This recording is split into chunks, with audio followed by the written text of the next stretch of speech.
In today's lesson, we're going to have an image tree and figurative language. This is your chapter 7. Image tree is descriptive language that used to appeal to the reader's sense. As a literary device, image tree consists of descriptive language that can function as a way for the readers to understand image, the world of the piece of literature, and also add symbolism to the work.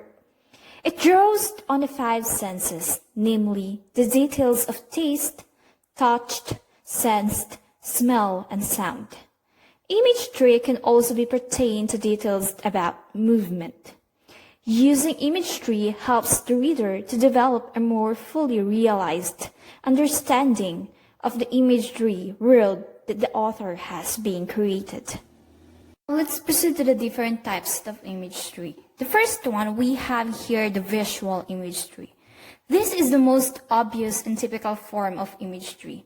When you are writing a scene, whether you're describing a person, place, or a thing, it is best to show instead of tell.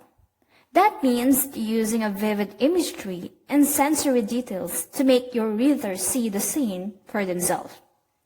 Here are some examples. It was dark and dim in the forest. The word dark and dim are visual images. That would be there be more purely bright. The word purely bright shows that there is a sufficient light in that place that describing in the sentence. Number 2, we have here the auditory. This form of imagery is broken up into a couple of auditory modalities, such as verbal imagery or a musical imagery. It describes sounds, from a shrill cries to a whispering wind.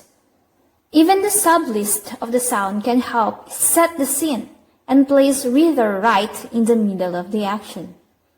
An example here that we have, she awoke to a chirping birds and the soft whisper of the breeze as it passed through the tree outside her window. The children were screaming and shouting in the fields. The word screaming and shouting appeals to our sense of hearing, or auditory sense. Number 3, we have here the olfactory.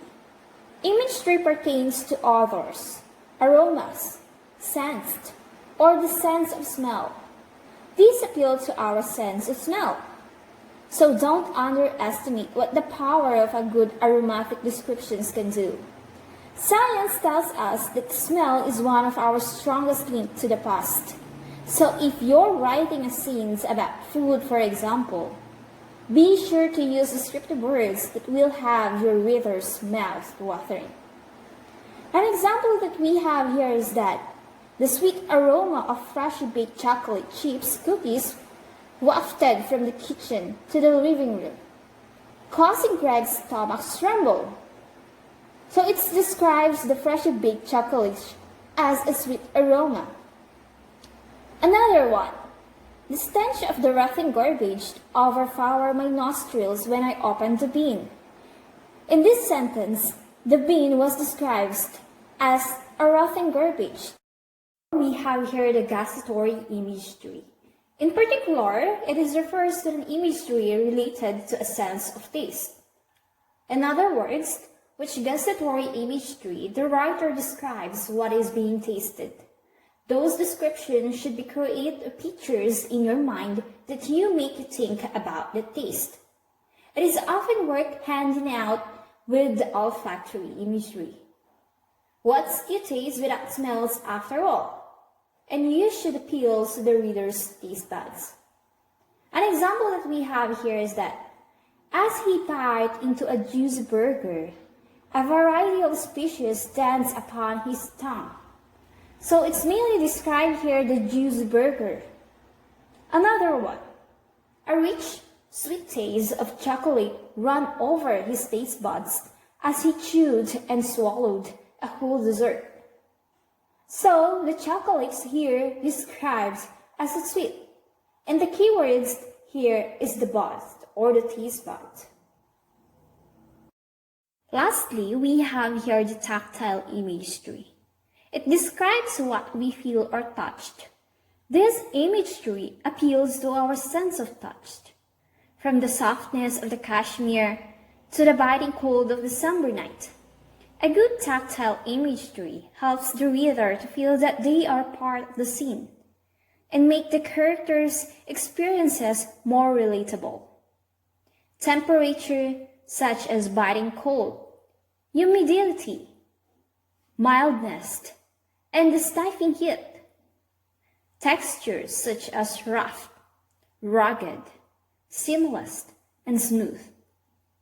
Touch such as hand-holding, once in the grasp, or the feeling of starched fabrics on one's skin. An example here that a gust of a cold wind pierces her body. It describes here a cold wind. Importance of imagery. It allows readers to directly sympathize with a character and the narrator as they imagine having the same sense of experiences. Imagery in terms of poetry creates similar snapshot in a reader's mind. Poets use imagery to draw readers into a sensory experiences.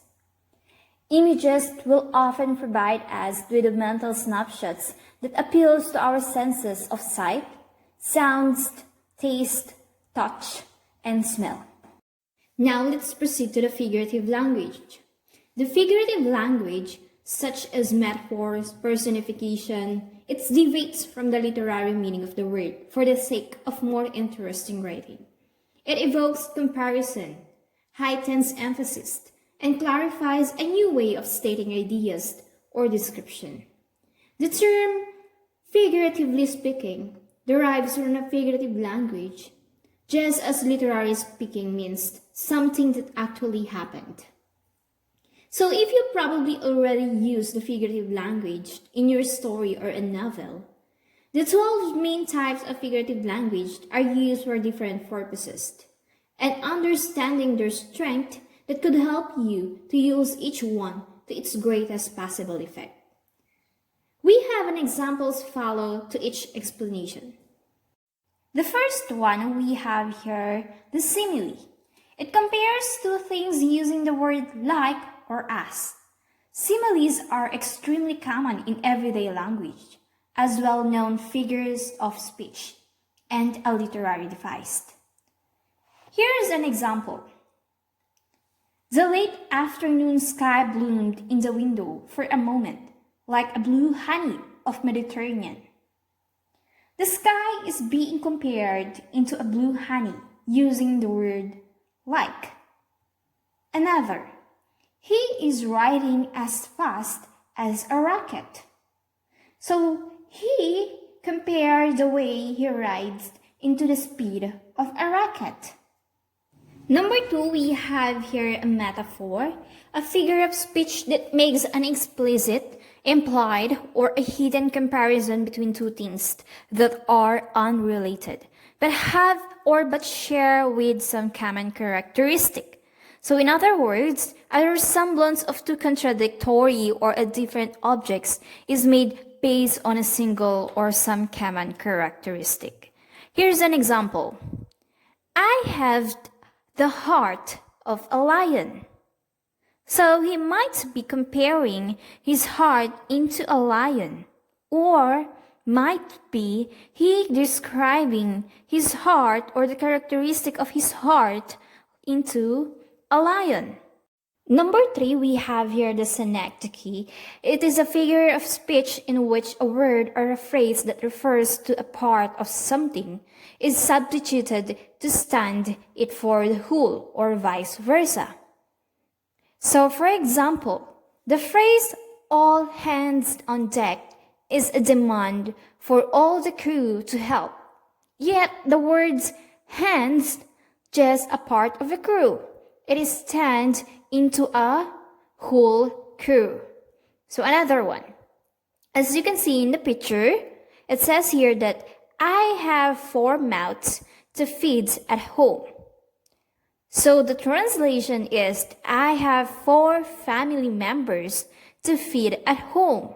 The word mouth, the part, is used to present a people, which means a whole thing or a whole family member. Number 4, we have here the hyperbole. It is an exaggeration for the sake of emphasis, humor, or effect. This type of figurative speech is commonly in everyday conversation, often when people want to state their position without being so direct or too direct. When you use it in a fiction writing, hyperbole can be a powerful tool. It allows you to heighten a feelings, actions, or a quality. An example that we have here is that I'm so hungry that I could eat a horse. So that is so impossible. That is so exaggerated. Another, we have here an example in the picture as you can see. He is as skinny as a toothpick. That is so exaggerated. Another, I've told you a million times. It is very impossible to tell something a million times. Lastly, if I hear that one more time, I'm going to die. So as you can see, those sentences are composed into an exaggerated words. Number 5, we have here the personification. A writer using personifications gives a human qualities to something non-human. It is an effective way to add interest to your writing and can truly bring your descriptions to life. An example that we have here is that these are the lips of the lake on which no bear grows. It licks its chops from time to time. So in this example, the lake are given human qualities like lips and no bear grows. The last is one of the most famous used personification in literature. April is the cruellest month. It is used to describe people who hurt others. It is from Eliot the Wasteland. Now let's proceed to the idiom, a saying that isn't meant to be taken literally. So it doesn't mean what it says. These are the examples that we have. The first one, don't be a stick in the mud. It means that someone who old-fashioned about or too serious to do something. Or it is someone who avoids enjoyable activity. So when someone tells you that don't be a stick in the mud, try something that could be a good thing for you. Second one, you're the apple of my eyes. It is literally means that someone or something is a very precious or special. Lastly, I have an ace up my sleeve. So it means that I have a secret plan or a secret idea. Now let's have fun. A pun is a form of wordplay that takes advantage of the word that has similar pronunciation or multiple meanings. According to Samuel Johnson, a witty and a renowned British literary figure during the 18th century, he called puns as the lowest form of humor, while director Alfred Hitchcock praised them as the highest form of literature. An example that we have here, A Little More Than Keen and a Less Than Kind by William Shakespeare on his book Hamlet. So it just says here that a little more people around you, the less you act to be kind. So whether you find them tacky, inelegant, puns are everywhere. So Shakespeare's is the undisputed master of literary puns. Next, we have here the irony. It is a figure of speech in which words are used in such a way that their intended meaning is different from the actual meaning of the words. It may also be a situation that ends up in a quite different way than what is generally intended. It is simple words. It is difference between the appearance and the reality. So as you can see in the example, it says here that water is as clear as mud. So the person actually says that the water is not at all clean. Oxymoron. It is a figure of speech in which two opposite ideas are joined to create an effect. The common oxymoron phrase is a combination of adjective preceded by the noun in which contrasting meaning, such as cruel kindness or living death. An example that we have, this painting is pretty ugly. However, the contrasting words or praise are not always glued together. The contrasting ideas may split out in a sentence, such as, in order to lead, you must walk behind. Paradox. The term paradox is from the Greek word paradoxon, which means contrary to the expectations, existing belief, or perceived opinion. It is a statement that appears to be self-contradictory or a silly, but which may include a latent truth. It is also used to illustrate an opinion or statement contrary to the accepted traditional ideas. A paradox is often used to make a reader think over an idea in an innovative way. So try to read the examples here. I am in control, but do not let my wife find out. That's a more, it is a little bit silly word, but that is somewhat true.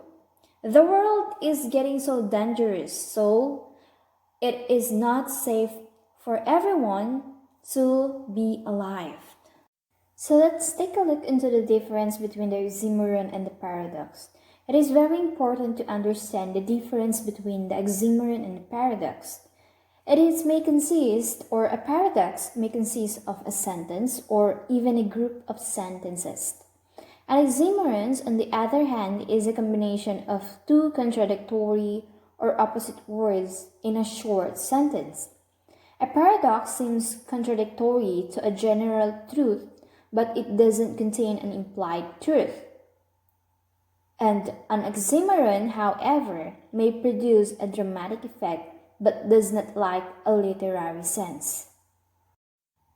The last slides we have here the proverbs and the onomatopoeia. These two are very easy to understand because this is a common used figurative language. Proverbs is a figurative sayings in which a bit of wisdom given. An example, an apple a day keeps doctors away. The early bird catches the worm. While the onomatopoeia is the words that makes a sound. For instance, the word pop, splashed, pin, and so on.